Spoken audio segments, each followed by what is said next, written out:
اس کے بعد نمبر 2 ہے مشرکین، ٹھیک ہے، مدینہ میں کچھ ایسے مشرکین بھی تھے، ٹھیک ہے، جو بظاہر آپ کے سامنے آ کے اسلام ایکسیپٹ کرتے ہیں، کنفیس کرتے ہیں، بٹ ان ریالٹی وہ اپنے اصلی آبائی دین پر وہ قائم رہتے ہیں، جسے ہم قرآن نے انہیں منافق کہا ہے۔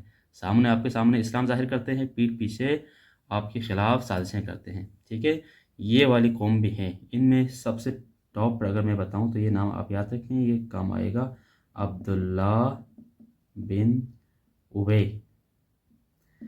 اس کے بارے میں بتاؤں، دیکھیں یہ جو مدینہ میں تو جب رسول آئے تو انصار کے اندر بھی 2 کیٹیگریز ہے، ٹھیک ہے، 2 قبیلے تھے مدینہ کے بہت بڑے، ایک ہے اوس، دوسرا کیا ہے خزرج، ٹھیک ہے۔ یہ اوس و خزرج یہ تقریباً لڑتے رہے ہیں 120 سال، 120 سال یہ دونوں آپس میں لڑتے رہے ہیں، اوس و خزرج، ٹھیک ہے، اوس پلس خزرج۔ کس جنگ میں؟ اس جنگ کا نام ہے جنگ بؤاس۔ 120 سال یہ دونوں آپس میں کیا کرتے رہے ہیں؟ لڑتے رہے ہیں، ٹھیک ہے۔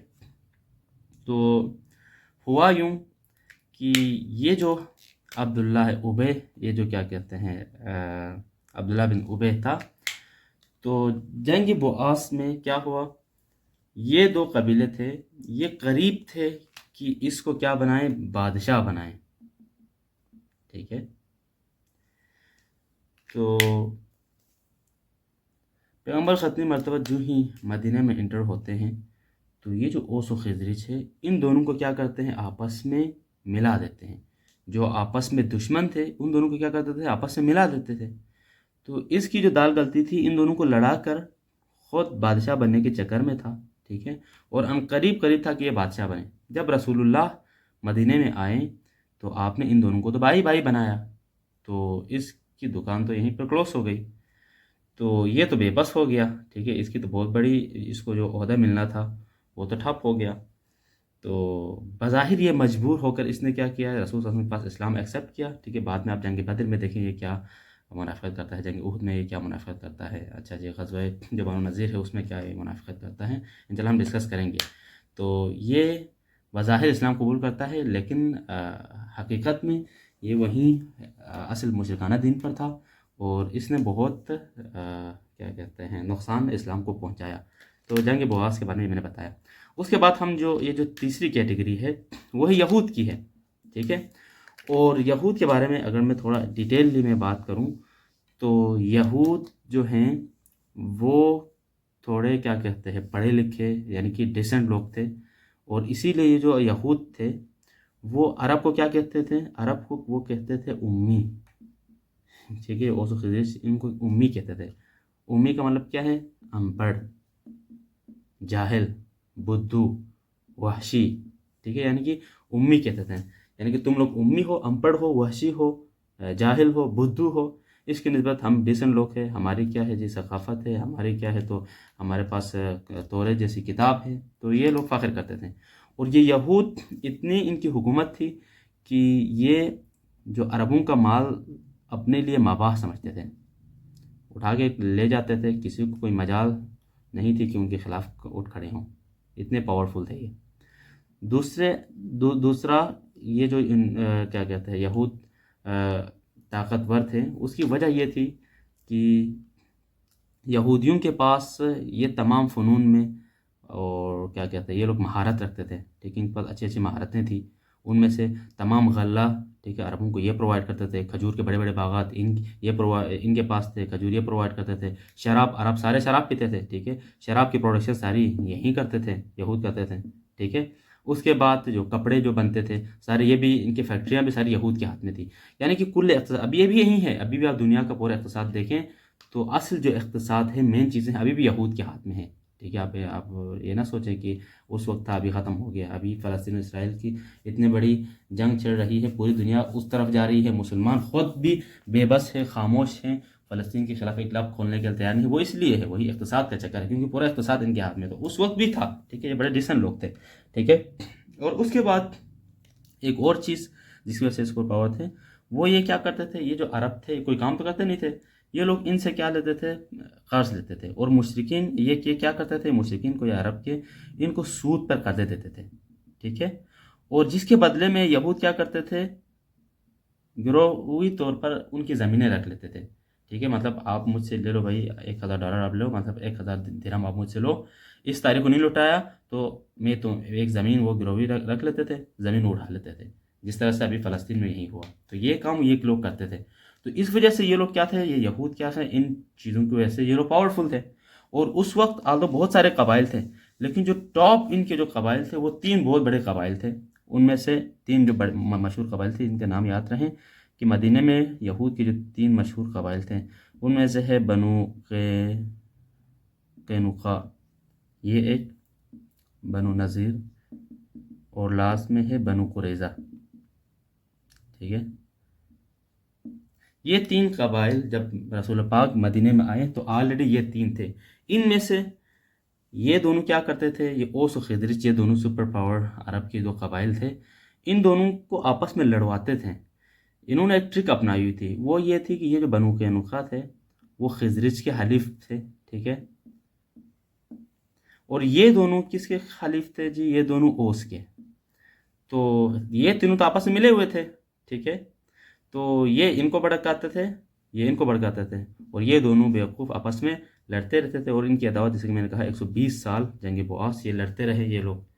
تو ان دونوں کی لڑائی سے ان کی زمینیں یہ ہڑپتے تھے، ان سے سود کے پیسے اور ان کے تمام کیا کہتے ہیں اکنامی، سب کچھ انہوں نے اپنے ہاتھ میں لیا ہوا تھا، اور یہ بدو عرب آپس میں لڑتے رہتے تھے۔ تو یہ رسول ختم مرتبت کا کمال تھا کہ جو ہی آپ مدینے میں انٹر ہوئے ان دونوں کو بائی بنایا، ان کی بھی ریڑھ کی ہڈی ٹوٹ گئی، اور یہ جو مشرکین تھے ان کی بھی ریڑھ کی ہڈی ٹوٹ گئی، ٹھیک ہے؟ پھر پیغمبر ختم مرتبت نے ایک نئے معاشرے کی وہاں پر تشکیل آپ نے انجام دی۔ اب ہم بات کرتے ہیں اس کے بارے میں، اوکے؟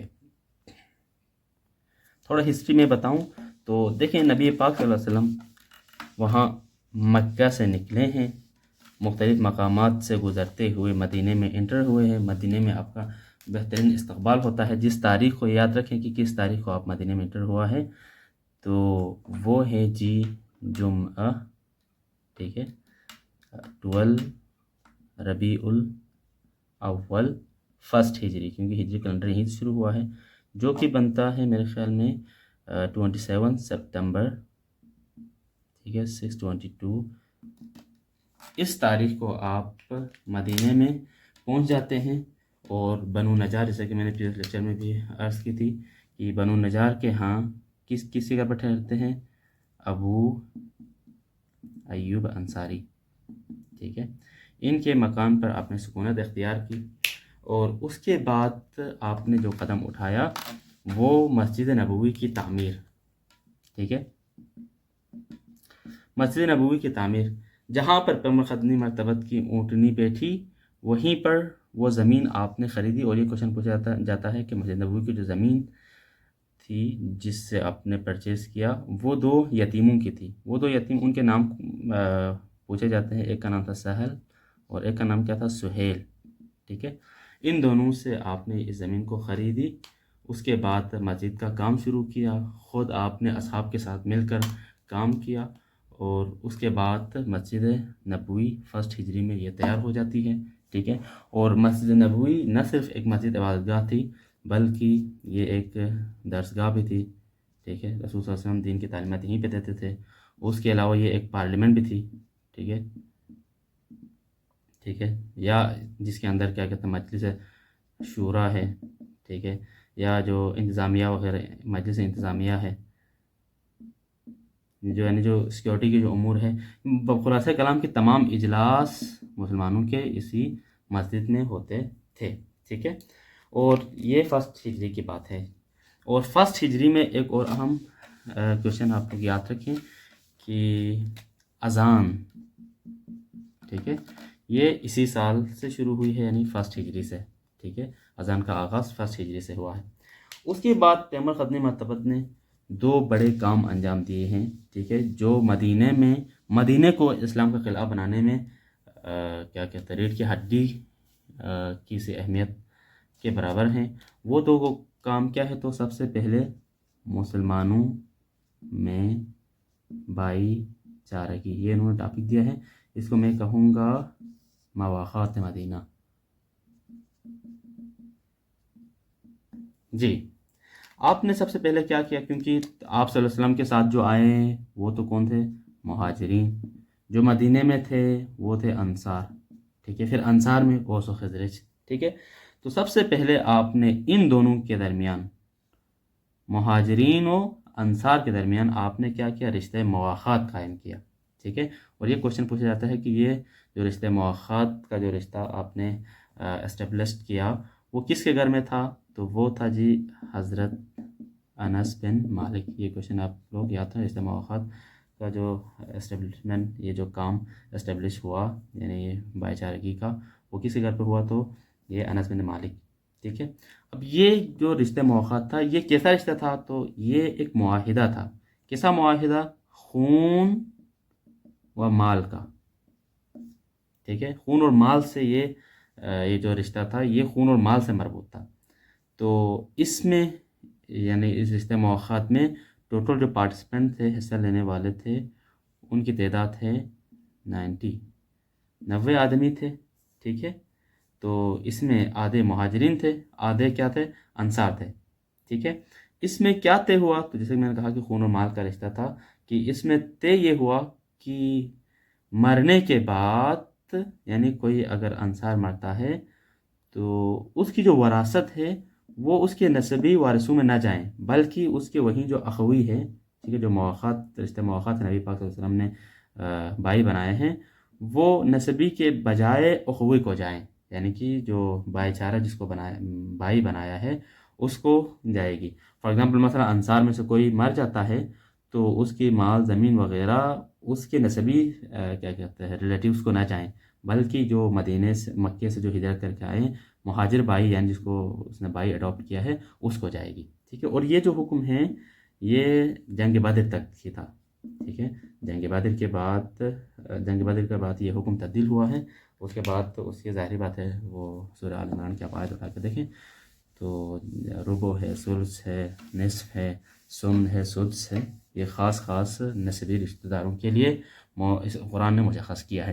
لیکن اس سے پہلے جو نبی پاک صلی اللہ علیہ وسلم نے قرار دیا تھا وہ یہی تھا، جن میں سے مثلا ایک بہت سارے مثال ہے، ایک مثال کے طور پر میں یہاں پہ لکھوں تو جو ہی یہ معاہدہ ہوا تو سب سے پہلے کہا جاتا ہے کہ حضرت سعد بن ربیع، ٹھیک ہے، اور پلس عبد الرحمن بن عوف،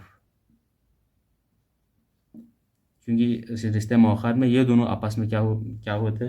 بھائی بنے تھے۔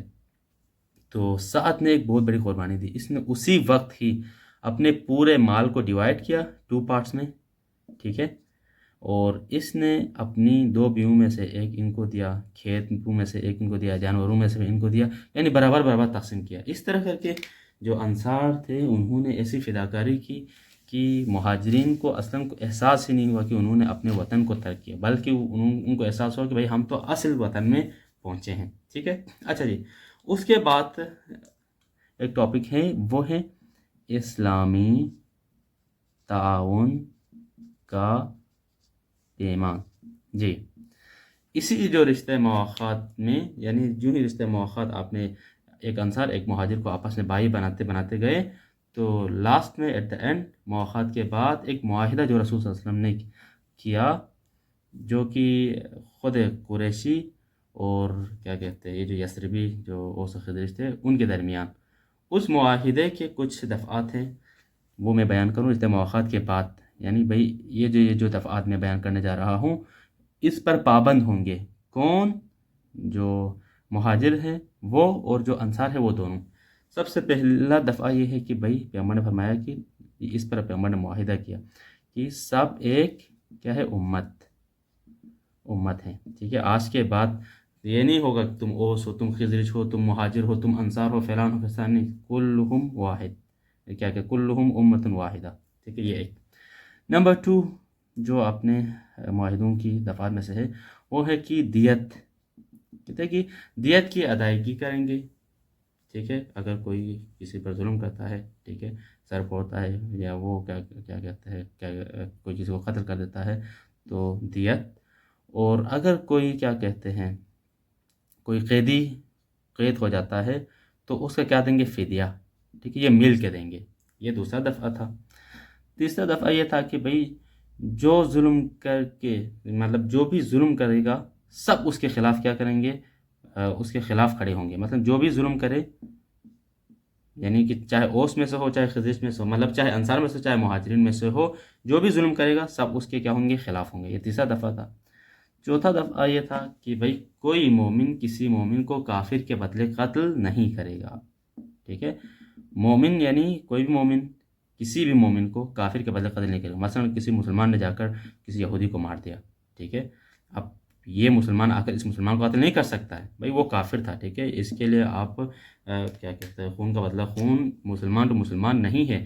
اگر مسلمان نے مسلمان کا قتل کیا تو اس وقت آپ کیا کہتے ہیں، قتل کر سکتے ہیں، ٹھیک ہے۔ لیکن اگر اس مومن نے کسی کافر کو قتل کیا ہے تو اس مومن کو حق نہیں بنتا کہ وہ اس کے بدلے اس کو قتل کرے، ٹھیک ہے۔ یہ چوتھا دفعہ تھا۔ اس کے بعد پانچواں کیا تھا جی؟ پانچواں یہ تھا کہ جو یہود ہمارے پیروکار ہو جائیں ان کی مدد کی جائیں۔ پیغمبر نے فرمایا کہ یعنی یہودیوں میں سے جو مسلمانوں سے ملے ان کی کیا کریں؟ ہم مدد کریں گے، ٹھیک ہے۔ یہ نہیں کہیں گے بھئی تم پہلے سے یہود تھا تو اب بھی تم یہودی ہو، تمہارے ساتھ کوئی ہمارا لینا دینا نہیں ہے، ٹھیک ہے۔ نمبر 6 یہ ہے کہ بھئی کہا جاتا ہے کہ قصاص اگر کوئی مومن کو ناحق قتل کریں، بھئی یہ مومن ہے، ایک مسلمان ہے، مثلا انصار ہے یا مہاجر ہے، ٹھیک ہے، اس کو کوئی ناحق قتل کرتا ہے، کون؟ کوئی مومن ہی، مطلب کوئی مسلمان کسی مسلمان کو قتل کرتا ہے تو دیگر اس سے قصاص لیں گے، ٹھیک ہے، تاکہ یہ قتل و غارت گری بند ہو جائے، ٹھیک ہے۔ تو اسی طرح کل تقریباً 15 کے قریب دفعات ہیں، تو ان سب کو بعد اس مواخات پیغمبر خاتم مرتبت نے بیان کیا اور ان سب پر کیا کیا؟ معاہدہ کیا، ٹھیک ہے۔ یہ تھا جی مواخات مدینہ۔ اچھا جی، اس کے بعد ہم بات کرتے ہیں جو دوسرا سٹیپ پیغمبر خاتم مرتبت نے اسلامی معاشرے کی تشکیل کے لیے مدینہ میں اٹھایا، وہ تھا یہود کے ساتھ معاہدہ۔ دیکھیں آپ کو یہ ذہن میں رہیں، ایک آپ نے مسلمان اور مسلمانوں کے درمیان معاہدہ کیا ہے، اسے مواخات مدینہ کہا ہے ہم نے۔ ایک آپ نے مسلمانوں اور یہود کے درمیان آپ نے ایک معاہدہ کیا ہے، ٹھیک ہے، اور یہ معاہدہ آپ نے کیا کہتے ہیں 1 ہجری میں کیا ہے بعد از مواخات مدینہ۔ کہا جاتا ہے کہ یہ جو یہود کے ساتھ معاہدہ ہے، یہ معاہدہ مدینہ کے مسلمانوں اور کن کے ساتھ کیا ہے؟ مدینہ کے یہودیوں کے ساتھ، ان کے درمیان آپ نے یہ معاہدہ کیا۔ اور اس معاہدے کے بھی کچھ دفعات ہیں، ان دفعات کو میں اگر سر فیس بیان کروں تو سب سے پہلے یہ ہیں کہ کیونکہ اس سے پہلے کیا تھا، یہ یعنی مسلمانوں کے یہودیوں سے رسول صلی اللہ علیہ وسلم نے یہ جو معاہدہ کیا، اس سے پہلے تو میں نے عرض کیا کہ یہود اپنے آپ کو بادشاہ سمجھتے تھے، ان کا مال اپنے لیے مباح سمجھتے تھے۔ اچھا جی، ان پر کیا کرتے تھے، ان کو یہ لوگ امی کہتے تھے۔ اچھا جی، ان کو پیسے سود پر دیتے تھے تاکہ یہ اور بھی نیچے دب کے رہیں، ٹھیک ہے، تمام اقتصاد نے اپنے ہاتھوں میں لیا ہوا تھا، ٹھیک ہے، اور ایک دوسرے کے حلیف کے چکر میں ایک دوسرے کو لڑا کر ان سے فائدے اٹھاتے تھے۔ تو پیغمبر نے ان سب کو کٹ اپ کرنے کے لیے یہ اقدام اٹھایا، بھائی مدینے کے مسلمان اور یہودی کے درمیان آپ نے ایک معاہدہ کیا۔ ان معاہدے کی دفعات سب سے پہلے یہ ہے کہ یہود اپنے اخراجات کے ذمہ دار ہوں گے اور مسلمان اپنے اخراجات کے۔ یہ نہیں کہ کیونکہ اس سے پہلے بھی یہ یہود ٹیکس لیتے تھے مسلمان، وہ وہاں کے جو عرب جو مشرکین تھے پہلے سے انصار تھے ان سے، تو پیغمبر نے فرمایا کہ آج کے بعد یہود اپنے اخراجات کے ذمہ دار ہوں گے اور مسلمان اپنے اخراجات کے ذمہ دار ہوں گے۔ یہ فرسٹ دفعہ۔ دوسرا ہے کہ بھائی جو طاقت اس معاہدے کے کسی فریق سے جنگ کرے گی سب اس کے خلاف آپس میں تعاون کریں گے۔ اب یہ معاہدہ میں کر رہا ہوں، جو بھی اس معاہدہ کے کسی فریق سے جنگ کریں، کیونکہ اس معاہدے کے فریق کون ہے؟ مسلمان ہے، فریق اول، فریق دوم کون؟ یہودی ہے۔ تو یہ یہود اور مسلمان اب آپس میں کبھی نہیں لڑیں گے۔ اگر کوئی مسلمان یہود سے لڑے، کوئی یہودی مسلمان سے لڑے تو سب مل کے اسی سے لڑیں گے جس نے ابتدا کی ہے، ٹھیک ہے۔ یہ دوسرا دفعہ تھا۔ اس کے بعد تیسرا دفعہ یہ تھا کہ بنو اوف کے یہود مسلمانوں کے ساتھ مل کر، یہ میں لکھتا ہوں بنو اوف، ٹھیک ہے، بنو اوف کے یہود جی، بنو اوف کے یہود مسلمانوں کے ساتھ مل کر ایک ہی امت ہوں گے، یہود اپنے دین پر عمل کریں گے اور مسلمان اپنے دین پر، ٹھیک ہے، کیونکہ یہ تھوڑے معتدل قسم کے یہود تھے، تو پیغمبر نے فرمایا کہ یہ مسلمانوں کے ساتھ مل کر ایک ہی امت ہوں گے، ٹھیک ہے، اور یہ یہود ہم فورس نہیں کریں گے یہ بھی اسلام پر عمل کریں، اور یہ ہے کہ مسلمانوں کو فورس کریں گے کہ تم لوگ یہودی احکامات پر عمل کرو، نہیں، تم لوگ یہود اپنے دین کے مطابق عمل کریں گے، مسلمان اپنے دین پر، لیکن جو دین مسلمان جو اسلام کو سچا دین سمجھ کے ایکسیپٹ کریں اس کی بات الگ، لیکن زور و زبردستی جبر اکراہ نہیں ہوگا، ٹھیک ہے، یہ ہو گیا جی تیسرا شق اس کی۔ اس کے بعد چوتھا دفعہ اگر ہم بات کریں تو فرمایا کہ کوئی آدمی اپنے حلیف کی وجہ سے مجرم نہ ٹھہرائے گا، ٹھیک ہے، یعنی یہ چوتھا تھا، یعنی کوئی بھی آدمی اپنے حلیف کی وجہ سے مجرم نہیں ٹھہرائے گا۔ اگر کسی مثلا اوس و خزرج فلان کے کیا کہ اوس مثلا بنو قینقاع کے حلیف ہے، تو ان سے اگر کوئی کچھ ہو گئی تو یہ مطلب پورے اوس والے یہ مجرم نہیں ہوں گے، ٹھیک ہے، وہ اس کا اپنا معاملہ، ٹھیک ہے، سب مل کر اس کے خلاف اٹھ کر پھر جنگ برپا نہیں کرنی۔ نمبر 5 یہ تھا کہ مظلوم کی مدد کی جائے گی، سب مل کر، جو بھی مظلوم ہوگا اس کی سب مل کر کیا کریں گے، مدد کریں گے، ٹھیک ہے۔ اس کے بعد کچھ اور ہم 2-3 دفعات اور بیان کرتا ہوں، پھر اس ٹاپک کو میں کلوز کرتا ہوں۔ اچھا جی، نمبر 6 تھا کہ بھائی اس معاہدے کے سارے شرکا پر مدینہ میں ہنگامہ آرائی، گشت و خون، اچھا کیا کہتے ہیں، قتل و غارت، یہ کیا ہوگا، حرام ہوگا، کیونکہ اس معاہدے میں مسلمان اور یہود تھے، تو آج کے بعد مدینے میں قتل و غارت، ٹھیک ہے، یا کوئی ہنگامہ آرائی، یہ سب کیا ہے، آج کے بعد حرام ہے، کوئی بھی نہ قتل و غارت کر سکے گا، نہ کوئی خون خرابہ، نہ کوئی ہنگامہ آرائی آج کے بعد، اس معاہدے کے بعد، ٹھیک ہے، تاکہ ایک پرامن مدینے کی فضا ہو۔ دفعہ نمبر 7 تھا کہ فرمایا کہ اس معاہدے کے فریقوں میں کوئی نئی کیا کہتے ہیں بات یا جھگڑا پیدا ہو جائے جس میں فساد کا اندیشہ ہو، تو اس کا فیصلہ اللہ اور محمد فرمائیں گے۔ بھئی یہ جو اس معاہدے کے جو دو حلیف ہیں مسلمان اور یہود، اگر ان دونوں کے درمیان کسی بات پر کیا ہو گئی جی، نزاع پیدا ہو گئی، ٹھیک ہے، کوئی جھگڑا پیدا ہو گیا، تو جنگ نہیں کریں گے، لڑیں گے نہیں، بلکہ اس کا فیصلہ رائے حل کی طرف جائیں گے، اور فیصلہ کس سے لیں گے، اللہ اور رسول سے، ٹھیک ہے، یہ 7ویں شق تھی۔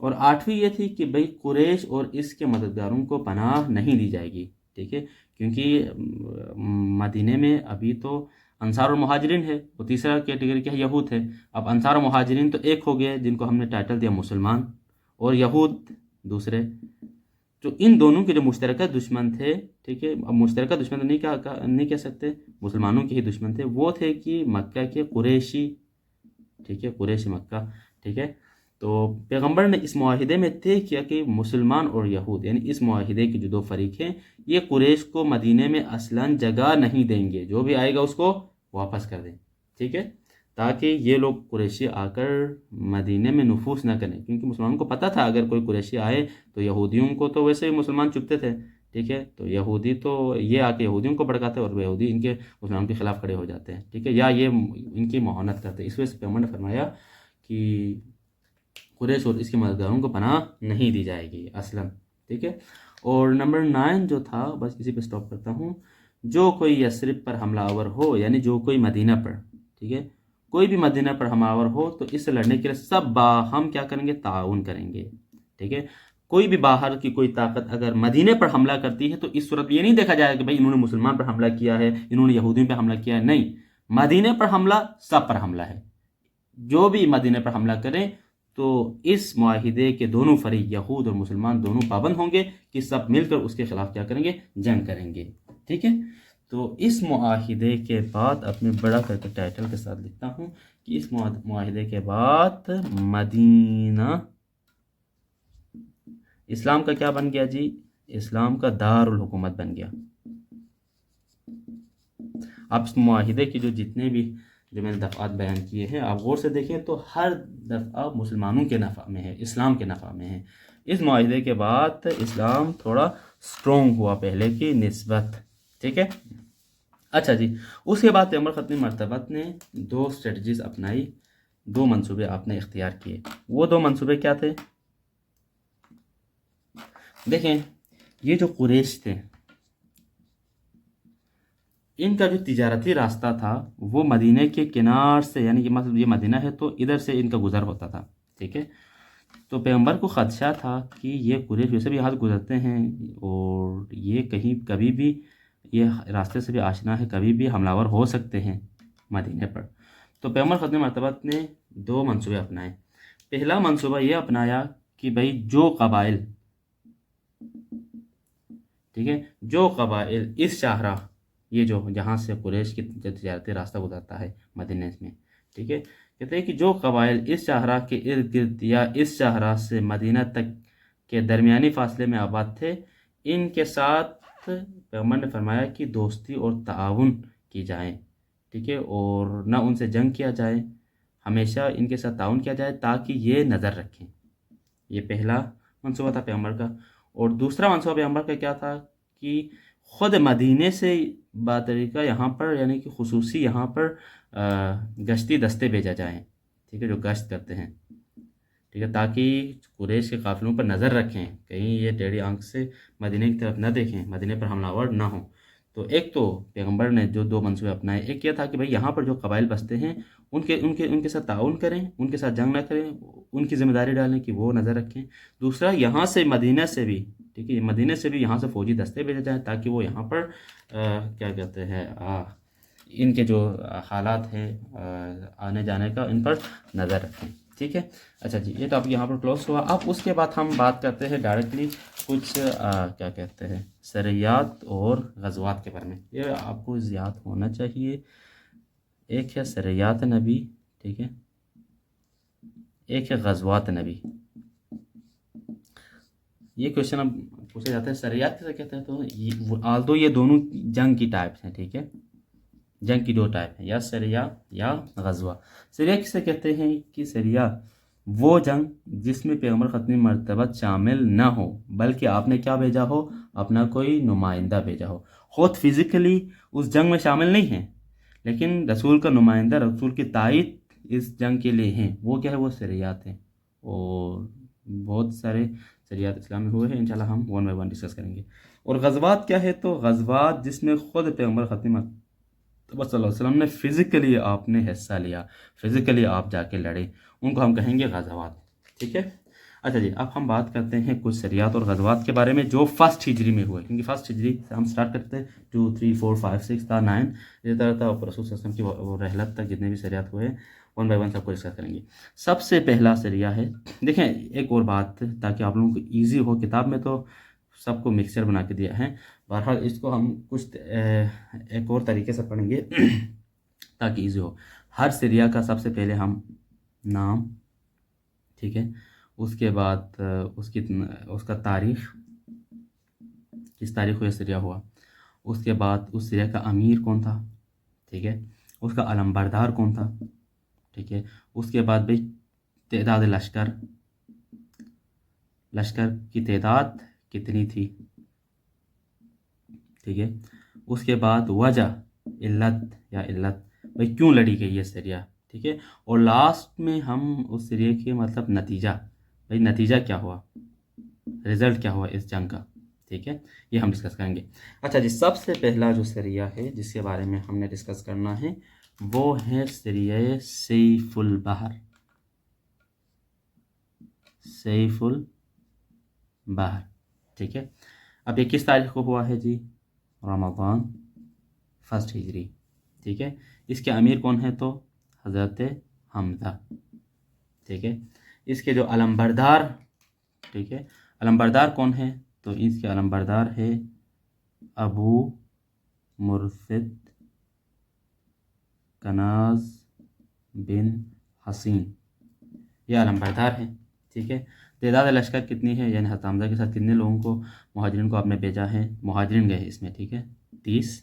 ٹھیک ہے، اور کیوں بھیجا ہے، مطلب یہ جو سریہ سیف البحر ہے یہ کیوں واقع ہوئی، اس کی وجہ کیا تھی، تو وجہ یہ تھی کہ کچھ قریشی قافلے جو مدینے سے جن کا راستہ گزرتا تھا، ان کا آپ صلی اللہ علیہ وسلم نے جو شام سے آ رہے تھے تو ان قریشی قافلوں کا پتہ لگوانا، ٹھیک ہے۔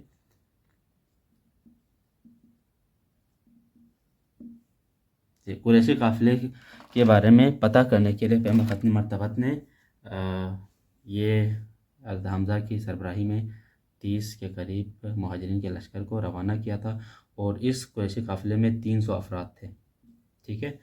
تو یہ تمام جاتے ہیں، اور جب وہاں پہنچتے ہیں تو کوئی جنگ منگ تو نہیں ہوتی، ٹھیک ہے۔ تو جو اور اس قافلے میں ابو جہل بھی تھا ساتھ میں، ٹھیک ہے۔ تو مسلمان جب وہاں پہنچتے ہیں اس جگہ پر جہاں سے ان کا گزر ہوتا ہے، تو عن قریب جنگ کے لیے آمنے سامنے ہوتے ہیں، لیکن یہاں پر ایک شخص ہے جن کا نام ہے میں اس کو کچھ ڈفرینٹ کلر میں لکھوں تاکہ آپ کو کہا جاتا ہے کہ مجدی، یہ ہے قبیلہ جہنیہ، قبیلہ جہنیہ کے سردار جس کا نام تھا مجدی بن عمر۔ مسلمان اور یہ جو قریش ہے یہ سب چاہتے تیر اندازی ہونے کے لیے تیار ہوتی ہے، لیکن یہ کیونکہ دونوں کا حلیف تھا تو یہ جا کر اس جنگ کو رکواتا ہے۔ بہرحال بغیر جنگ کے مسلمان وہاں سے واپس آتے ہیں، تو نتیجہ کیا ہوا تھی؟ نتیجہ بغیر جنگ کے واپس آتے ہیں، ٹھیک ہے۔ اب میں اسی طرح سے ہی چلوں گا۔ تو یہ پہلا سریہ ہوا جس کا نام تھا سیف البحر، ٹھیک ہے۔ اب اس کے بعد جو دوسرا سریہ ہوا ہے وہ ہیں جی سریہ رابع۔ ہر سریہ کو اسی طرح سے آپ لوگ بنائیں تاکہ آپ لوگوں کے ذہن میں رہیں۔ یہ ہوا ہے، تاریخ اس کی ہے شوال 1 ہجری، ٹھیک ہے۔ اس کے امیر ہے حضرت ابو عبیدہ بن حارث، ٹھیک ہے، یہ اس کے امیر ہے، ٹھیک ہے۔ اور جو لشکر کی تعداد ہے جس میں 60 مہاجرین آپ کے ساتھ گئے، ٹھیک ہے۔ اور یہ کیوں گئے؟ اور اس کا علمبردار تھا جی سطح بن اساتہ، ٹھیک ہے، یہ علمبردار تھے، ٹھیک ہے۔ بھائی کیوں سریہ رابع پیش آیا؟ تو کہا جاتا ہے کہ رابع کی وادی میں ابو سفیان، ٹھیک ہے، اس سے آپ کا سامنا ہوتا ہے۔ یہ بھی وہیں ایک قافلہ جو ابو سفیان کی سربراہی میں شام جا رہا تھا، تو اسی کی نگرانی کے لیے پیغمبر ختم مرتبہ نے بھیجا تھا۔ تو ابو سفیان کے ساتھ 200 کا لشکر تھا، ٹھیک ہے۔ تو پیغمبر ختم مرتبہ نے صرف ان پر مد نظر رکھنے کے لیے اس قافلے کو روانہ کیا ابو عبیدہ بن حارث کے ساتھ۔ تو یہ وہاں جاتے ہیں اور تیر اندازی بھی ہوتی ہے دونوں فریقین کے درمیان، ٹھیک ہے، ابو سفیان کے لشکر اور مسلمانوں کے درمیان، لیکن کوئی جنگ یہاں پر بھی نہیں ہوتی، ٹھیک ہے، یہاں پر بھی کوئی جنگ۔ نتیجہ کیا ہے جی؟ بغیر جنگ کے مسلمان آ جاتے ہیں، ٹھیک ہے۔ اور اس جنگ میں ابو سفیان کے لشکر سے 2 افراد، ٹھیک ہے، جن کے نام ہے مقداد بن عمر اور دوسرے کا نام ہے عتیبہ بن غزوان، یہ 2 اس قافلے سے آ کر مسلمانوں سے ملتے ہیں اور مسلمان ہو جاتے ہیں۔ اور یہ دونوں مکہ سے آئے ہی یہیں تھے، اسی لیے آئے تھے کہ تاکہ یہ لوگ اسی بہانے سے جا کے مسلمانوں سے ملیں۔ تو یہ دوسرا سریہ جس کے بارے میں ہم نے ڈسکس کیا۔ اس کے بعد جو تیسرا سریہ ہے وہ ہے سریہ خرار، ٹھیک ہے، سریہ خرار یہ تیسرا ہے، ٹھیک ہے، اس پہ شرط لگائیں، خرار، سریہ خرار یہ کب ہوا جی؟ ذیقعدہ میں ہوا ہے، ٹھیک ہے، یہ بھی 1 ہجری کی ہے۔ اس کے امیر کون ہیں جی؟ حضرت سعد بن ابی وقاص، یہ اس کے سردار ہیں، ٹھیک ہے۔ اور علمبردار حضرت مقداد بن عمر، یہ علمبردار ہیں، ٹھیک ہے۔ اور تعداد لشکر اگر ہم بات کریں تو 20 آدمی ہے، ٹھیک ہے۔ اور یہ کیوں گئے؟ علت کیا تھی بھائی؟ یہ جو سریہ کیوں پیش آئی؟ تو یہ اس لیے کہ رسول صلی اللہ علیہ وسلم کی طرف سے قریش کے ایک قافلے کا پتہ لگوانا تھا، ٹھیک ہے، اور ان کو تاکید کی تھی کہ بھئی آپ خرار سے آگے نہیں جانا۔ تو یہ قافلہ راتوں کو دن کو پیدل جاتا اور راتوں کو سکونت اختیار کرتے ہوئے وہاں تک پہنچا۔ بالآخر کوئی بھی جنگ نہیں ہوتی ہے، یہ جب وہاں پہنچے تو قافلہ گزر گیا تھا، تو نتیجہ بغیر جنگ کا یہ ختم ہوا، ٹھیک ہے۔ تو یہ تھی سریہ خرار، کہ اب جنگ ہو نہ ہو بہرحال یہ عملیات کے لیے گئے ہیں تو تاریخ میں ثبت ہوئے ہیں، لہٰذا ہمیں ذہن میں ہونے چاہیے۔ اوکے، اس کے بعد جو تیسرا سریہ ہے، بلکہ تیسرا سریہ نہیں ہے بلکہ ہے جی غزوہ، ٹھیک ہے۔ اوکے، اس غزوے کو کہتے ہیں غزوہ ابوا۔ اوکے، یہ کوشچن پوچھا جاتا ہے کہ غزوہ ابوا کا دوسرا نام کیا ہے، تو غزوہ وادان، ٹھیک ہے۔ ایک تو یہ کوشچن پوچھا جاتا ہے کہ غزوہ ابوا کا دوسرا نام کیا ہے، تو غزوہ وادان۔ ایک اور کوشچن پوچھا جاتا ہے کہ اسلام میں سب سے پہلا غزوہ کون سا ہے، تو وہ بھی یہی ہے، ٹھیک ہے۔ اور یہ پیش آتا ہے جی 2 صفر کو، یعنی دوسرے سفر، 2 صفر، اور یہ بھی فرسٹ ہجری میں ہی ہے، بلکہ نہ فرسٹ ہجری نہیں بلکہ 2 ہجری، سیکنڈ ہجری میں ہے، ٹھیک ہے۔ اس لیے بعض لوگ اشتباہ کرتے ہیں، آپ لوگ غور سے دقت کریں۔ سیکنڈ ہجری میں جنگ کیا کہتا ہے، بدر بھی ہوئی ہے، تو جنگ بدر یہ سفر میں ہوئی ہے، جنگ بدر بعد میں ہوئی ہے، تو دونوں سیکنڈ ہجری میں ہوئے ہیں، ٹھیک ہے۔ تو ہم سمجھتے ہیں کہ دونوں سیکنڈ ہجری میں ہوئے تو جنگ بدر پہلے، نہ، جنگ بدر سے پہلے جو غزوہ وادان تھا یہ پہلے ہوا ہے۔ تو امیر کون ہے، تو خود جب غزوہ ہے تو خود رسول اللہ خود اس کے کیا ہے، امیر ہے، ٹھیک ہے۔ اور تعداد لشکر کی بات کریں تو 70 ہے، یعنی 70 آپ صلی اللہ علیہ وسلم کے ساتھ ہے مہاجرین، ٹھیک ہے۔ اور جب رسول صلی اللہ علیہ وسلم نکلے ہیں تو ظاہری بات ہے مدینہ تو ایسے ہی تو نہیں چھوڑا، مدینہ میں آپ نے جو اپنا نائب بنایا ہے وہ ہے سعد بن عبادہ، ان کو آپ نے اپنا نائب بنایا ہے کہاں پر، مکہ میں، اور مدینہ میں اپنا نائب بنا کے پھر آپ اس غزوے کے نکلے ہیں، اور اس کے علمبردار حضرت حمزہ اس کے علمبردار ہے، ٹھیک ہے۔ تو مقصد کیا تھا، علت کیا تھی اس غزوے کی، تو اس غزوے کا جو مقصد تھا وہ قریش کے قافلے کا راستہ روکنا تھا، ٹھیک ہے۔ جب رسول اللہ صلی اللہ علیہ وسلم وادان کے مقام پر پہنچے تو کوئی بھی واقعہ پیش نہیں آتا، کیونکہ وہ قافلہ آلریڈی گزر گیا تھا، ٹھیک ہے۔ اس کے بعد پیغمبر ختمی مرتبہ وہاں پر کیا کہتے ہیں وادان میں 15 دن سٹے کرتے ہیں، 15 دن کے بعد یعنی کہ مدینے سے باہر رہیں آپ، پھر واپس مدینے میں آتے ہیں۔ تو نتیجہ کیا ہوا جی، وداؤٹ جنگ یہ غزوہ بھی یہاں پر کلوزٹ ہوتا ہے۔ اچھا جی، اس کے بعد ہم نیکسٹ کی بات کرتے ہیں، نیکسٹ بھی غزوہ ہی ہے جسے کہتے ہیں غزوہ بوات، ٹھیک ہے۔ یہ کب پیش آیا جی، سیکنڈ ہجری میں ہی، کب، ربیع الاول میں پیش آیا ہے یہ غزوہ بوات، اور یہ کیونکہ غزوہ ہے تو امیر خود رسول اللہ ہیں، ٹھیک ہے۔ اور تعداد لشکر ہے تو تعداد لشکر کی بات کریں تو 200 ہیں، ٹھیک ہے۔ اچھا، اس کے علمبردار کی بات کریں تو سعد بن ابی وقاص یہ علمبردار تھے، ٹھیک ہے۔ اب مدینہ کا امیر کون تھا، جس غزوے میں بھی رسول نکلے، ظاہر بات ہے ادھر مدینہ کا کیا کہتا ہے امیر بھی آپ نے معین کیا ہے، تو وہ تھے سعد بن معاذ، یہ مدینہ کے کیا تھے جی، رسول کے نائب تھے مدینہ میں، رسول صلی اللہ علیہ وسلم تو اس جنگ کے لیے آئے ہیں اس لیے۔ اچھا جی، اس جنگ کا جو مقصد تھا، وجہ، علت کیا تھی، تو علت یہ تھی کہ یہاں پر بھی قریش کے ایک قافلے کا پیچھا کرنا تھا جو کہ امیہ بن خلف، ٹھیک ہے، رسول صلی اللہ علیہ وسلم کا دشمن، اس سمیت 100 آدمی، ٹھیک ہے، پلس 2500 بلکہ 2500 اونٹ تھے، تو انہی کا تعاقب کرنا تھا، ٹھیک ہے۔ تو اس جنگ میں بھی کوئی معاملہ پیش نہیں آیا، نہ کوئی جنگ ہوتی ہے، کچھ بھی نہیں ہوتی ہے، بہرحال یہ جنگ بھی تاریخ میں ثبت ہے، بہرحال آپ کے ذہن میں رہیں۔ اس کے بعد ایک اور غزوہ ہیں، وہ ہیں جی غزوہ صفوان۔